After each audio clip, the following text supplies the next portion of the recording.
Hey there guys, welcome back to the channel. A new video today. Yes, I am presenting you guys my custom tactics that I have been using lately and having a lot of success with.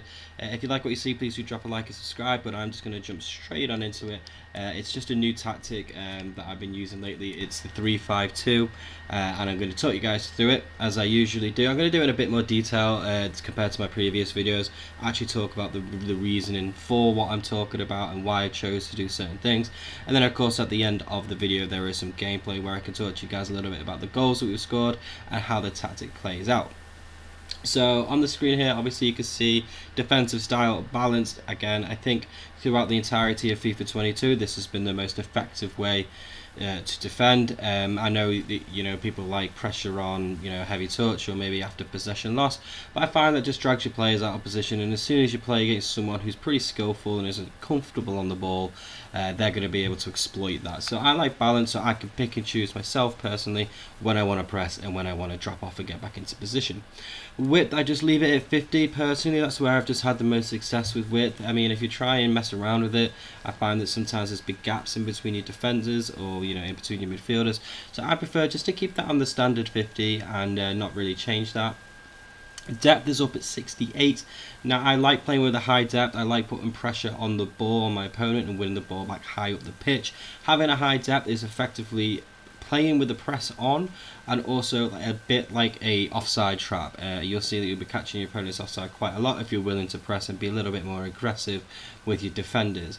I find if you push it above 70, it kind of goes just a bit too far in my opinion, and at that point you're asking for trouble. I think it's a lot harder to defend when your defense is that little bit higher up. But 68 seems to be a little bit of a good balance that I found, and that's something that I would recommend you guys trying.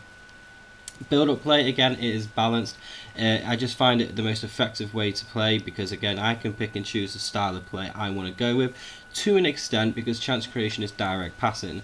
I like direct passing because it puts your opponent on the back foot. Your players are trying to run into space, trying to run it behind, and that really kind of forces your opponent to either come at you and press you or to sit back, and it's kind of good because it means you can take the game to your opponent, and I think balanced combined with direct passing gives you the best chance of doing that. Width, I've just dropped that down to 40. Again, nothing too drastic with this, just personally I find that keeping the width close to 50-ish seems to be the best balance. I don't want my players too far apart from each other, and you'll see from the tactics in a minute why that's the case. I'll explain from the instructions. But yeah, I find if you have your width a bit too high and your players a bit too far apart from each other, you can kind of struggle, especially if you combine that with a direct pass and making runs off the ball. So I just keep that quite close to 50, quite close to the middle ground.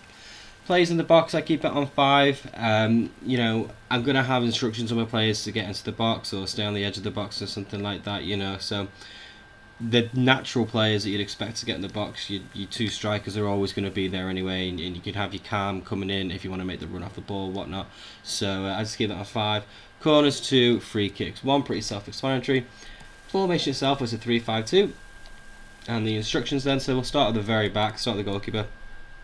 Just the default settings, don't do anything with the goalkeeper, and the exact same with the centre backs, just the default settings. 2 CDMs, we got cut, passing lanes, stay back while attacking, and cover centre on both of them. Don't need them going out wide to cover the wings or anything. It gives you a really good solid base. You've got your 3 centre backs and your 2 CDMs. Just because they have stay back while attacking on doesn't mean they're never going to venture into the opponent's half. That's a good thing about having the high depth. You'll find that they're engaging with your opposition higher up the pitch, but also obviously not being caught out of position, which is why we want the stay back while attacking. The 2 wingers then, they both just have stay wide and come back on defence on. The stay wide I find to be really effective this year. I haven't seen an awful lot of people suggest this, so I recommend giving it a go. What you'll find is, say your right CDM, mine's Alexander-Arnold, will pick the ball up and he'll have Diaz in acres of space ready to switch the play over out to him. That's why the width isn't too high, because it doesn't really need to be.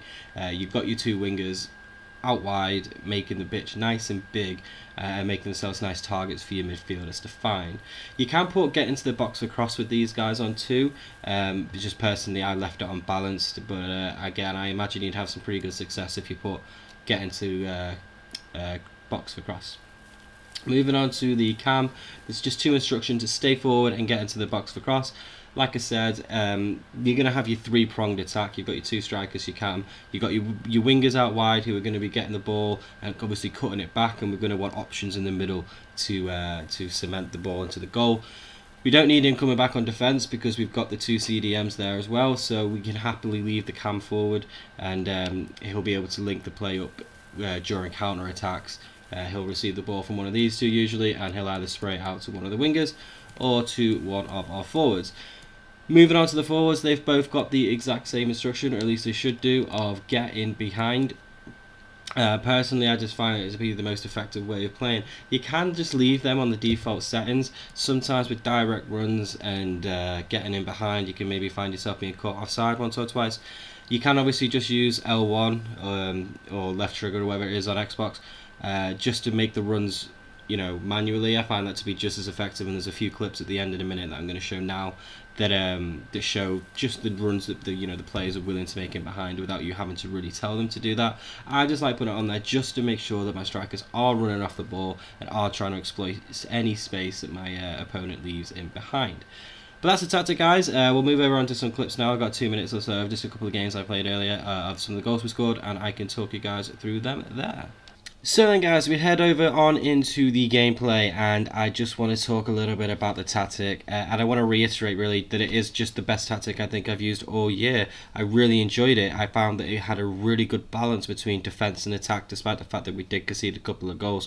Truth is, you're always going to concede. You can't necessarily prevent that from happening all the time, but I did find that this had a really good balance between defending and attacking.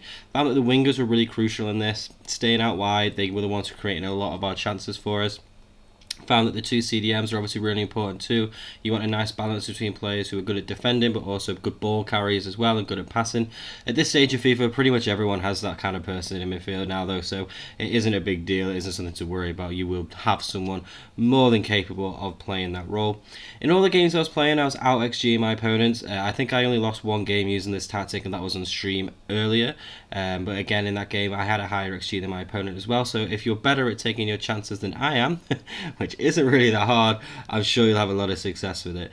The clips are winding down now. The video is going to come to an end. I just want to say thank you to anyone who's watched this video. If you could drop a like and subscribe, it would really mean a lot to me. I really enjoy doing content creation and doing some videos. I've not done it for a little while, neglected that part of my life a little bit, but I really want to get back on track with it now and start being really consistent with it. So any kind of support or anything on the channel, it is really appreciated. It does mean a lot to me. Do drop a comment as well if you do use the tactic and let me know how you get on with it. I do think the 3-5-2 is a pretty common one that's being used at the moment. I know that the 4-1-2-1-2 narrow is being used as well, and I was going to do a video about that, but I didn't just want to do a generic video that, a generic tactic that pretty much everyone's using. I wanted to do something a little bit different, and a 3 at the back I do think not everyone is willing to try. So my advice is, it's the end of FIFA, give it a go. You might surprise yourself, you might really enjoy it. But yeah, that is going to be everything, guys. Once again, thank you so much for watching, and I will catch you in the next video.